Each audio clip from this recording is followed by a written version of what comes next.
Meus sinceros cumprimentos a todos os meus queridos amigos e irmãos que estão conectados para a nossa reflexão de hoje. Nós estaremos tratando de um tema muito importante, essencial, diria eu: preparação para a crise final. Na realidade, estamos vivendo num planeta instável. Nossa casa está um tanto bagunçada, poderíamos dizer, né? Vivemos dias, anos, meses em insegurança, ou total insegurança. Insegurança social, insegurança política, insegurança na saúde, em nossa própria segurança, nós não temos segurança. Na religião não temos segurança, há uma crise generalizada também na natureza, com tufões, tsunamis, incêndios e assim por diante, não?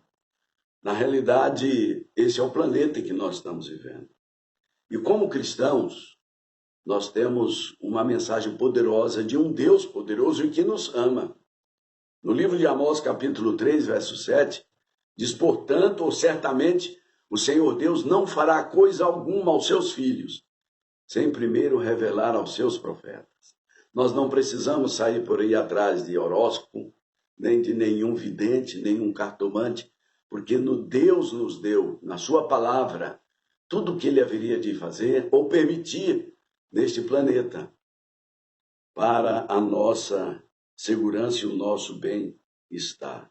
Amós 3,7 diz que Deus só vai fazer aquilo que ele pode comunicar-nos, avisar-nos, para nos prepararmos.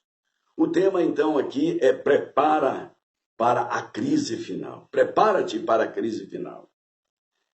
Crise e preparação. Duas palavras aqui que nós vamos trabalhar um pouquinho. E para isso, eu convido você a olhar novamente o livro de Amós, capítulo 4:12. Ali diz: prepara-te para encontrares com o teu Deus. É um chamamento imperativo, porque o profeta Amós, ele sabia que a presença de Deus viria junto à presença de Deus um conjunto de crises. Portanto, o povo deveria estar preparado. Vamos ver rapidamente quem foi Amós. Amós era um pastor de ovelhas que nasceu na Judéia, mas era um homem de grande coração, um santo homem de Deus, e Deus o chamou para revelar suas verdades ao povo de Israel, as 10 tribos de Israel, cuja capital era Samaria.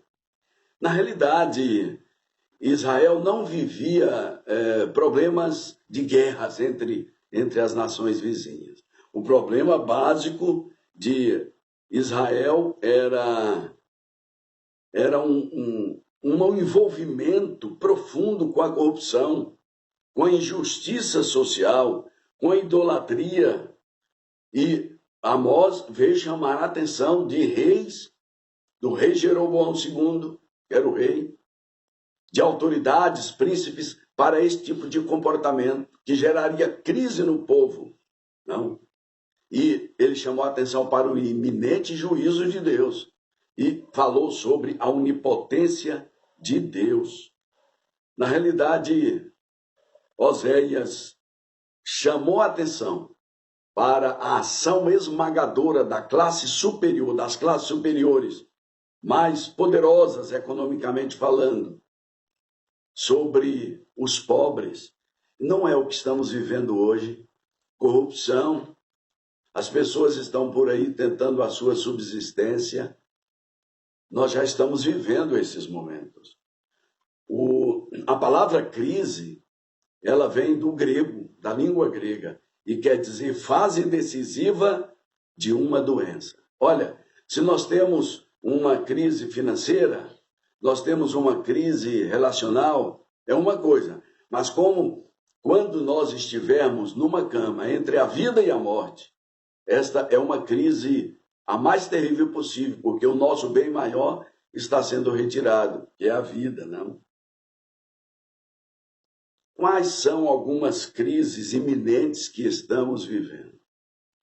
Na realidade, não precisa estar nem mencionando. A gente que acompanha os telejornais, a gente vê o que está acontecendo no planeta hoje. Mas Jesus, ao estar aqui na Terra, já nos avisou que estas coisas haveriam de acontecer quando ele estivesse perto de voltar para se encontrar conosco. O livro de São Mateus, capítulo 24, apresenta uma série de crises na natureza, terremotos, furacões, enchentes, incêndios. No âmbito social, guerras entre as nações. No âmbito de autoridades, que os homens seriam mais amantes de si mesmos. E o São Paulo fala lá em 2 Timóteo, capítulo 3, que os homens seriam avarentos, egoístas, mais amantes dos prazeres do que de Deus. Meus amigos, dispensa comentários para entendermos de que a mensagem de Amós, ela teve uma aplicação literal por volta do ano 750 a.C., para o povo que havia abandonado a Deus. Mas tem uma aplicação escatológica, ou seja, para os nossos dias.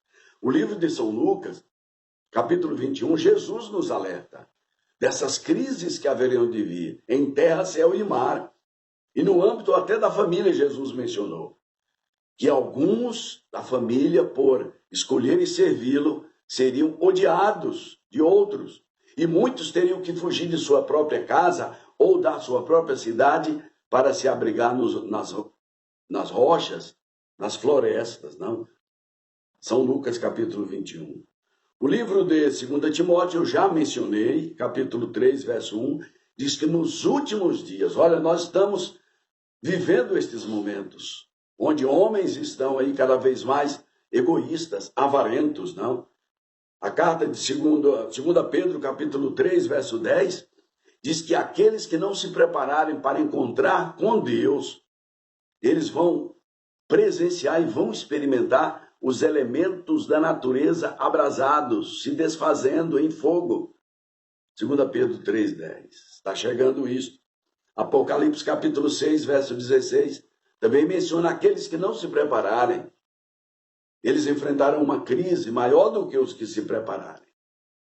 Apocalipse 16, verso 16, diz que estes que não se prepararem para encontrar com Deus, eles suplicarão aos rochedos, aos penhascos, caí sobre nós e escondei-nos da face desse rei. Prepara-te, esse é o tema.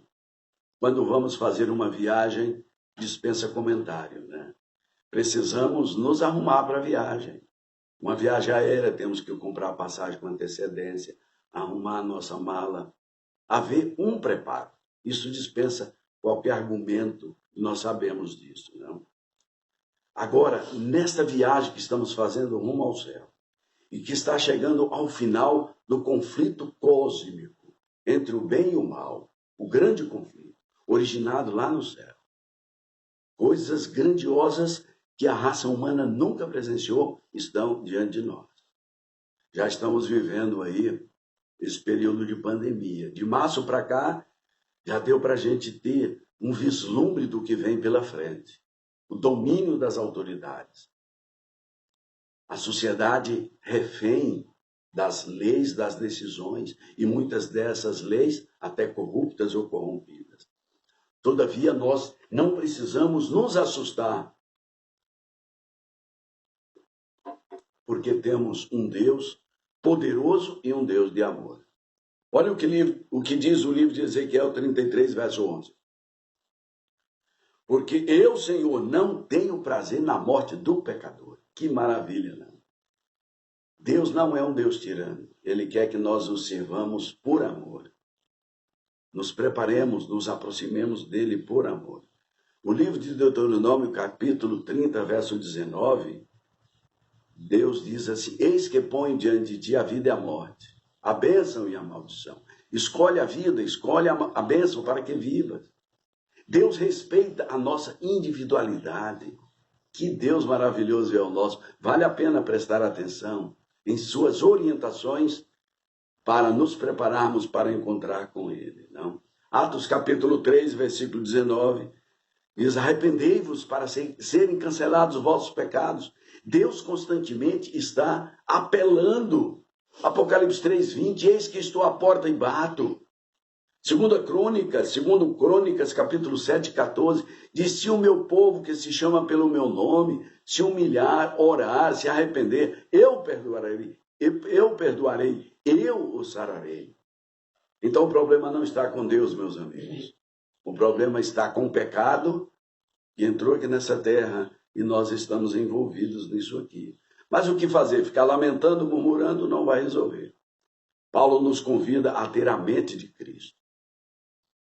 1 Coríntios capítulo 2:16. Ter a mente de Cristo, pensar como Cristo.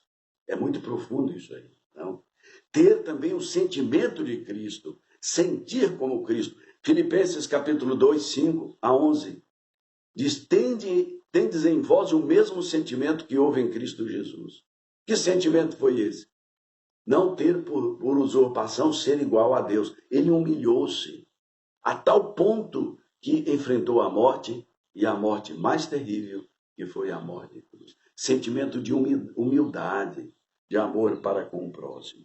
Concluindo a recomendação que eu dou diante desse preparo todo que devemos ter em Cristo Jesus, que devemos perseverar até o fim. Porque não adianta se preparar hoje, amanhã e depois desistir.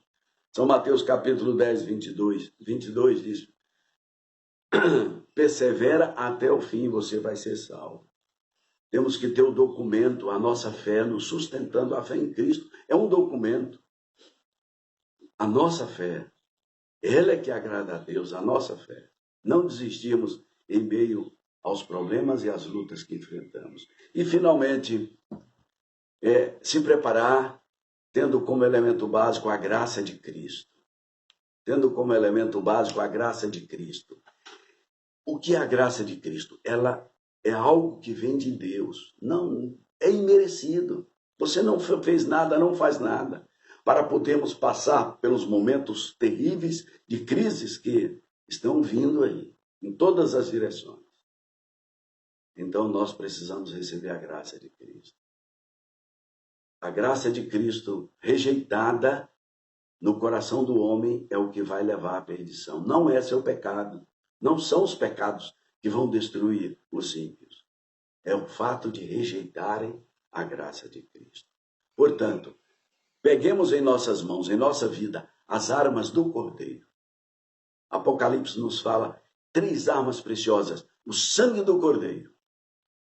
Testemunho da palavra de Deus. Viver de acordo com o que a palavra apresenta. E terceira arma, amor a Deus superior à nossa própria vida. E assim estaremos seguros para qualquer tsunami, para qualquer crise que vier, e ela está chegando, e vem abalar esse mundo, estaremos protegidos. É o meu desejo e minha oração.